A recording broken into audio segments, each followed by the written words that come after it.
Amos chapter 9, English Standard Version. I saw the Lord standing beside the altar, and he said, "Strike the capitals until the thresholds shake, and shatter them on the heads of all the people. And those who are left of them I will kill with the sword. Not one of them shall flee away, not one of them shall escape. If they dig into Sheol, from there shall my hand take them. If they climb up to heaven, from there I will bring them down. If they hide themselves on the top of Carmel, from there I will search them out and take them.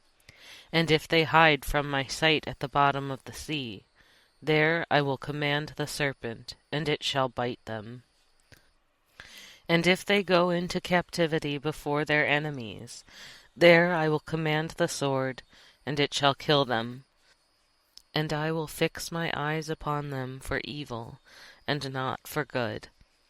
The Lord God of hosts, he who touches the earth and it melts, and all who dwell in it mourn, and all of it rises like the Nile, and sinks again like the Nile of Egypt, who builds his upper chambers in the heavens, and founds his vault upon the earth, who calls for the waters of the sea, and pours them out upon the surface of the earth.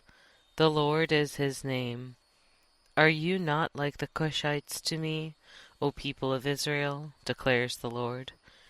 Did I not bring up Israel from the land of Egypt, and the Philistines from Caphtor, and the Syrians from Kir?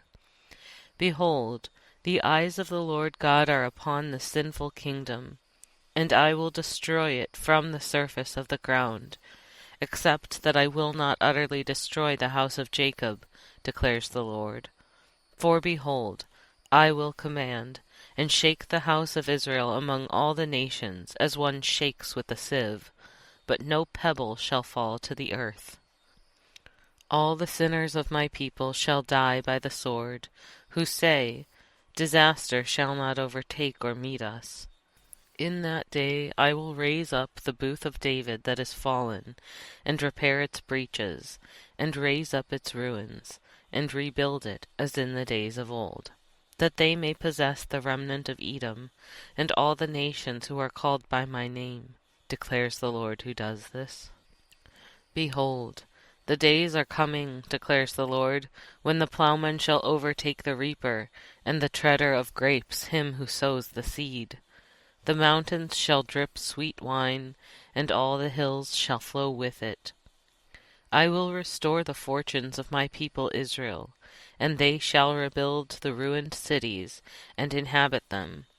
They shall plant vineyards and drink their wine, and they shall make gardens and eat their fruit. I will plant them on their land, and they shall never again be uprooted out of the land that I have given them, says the Lord your God.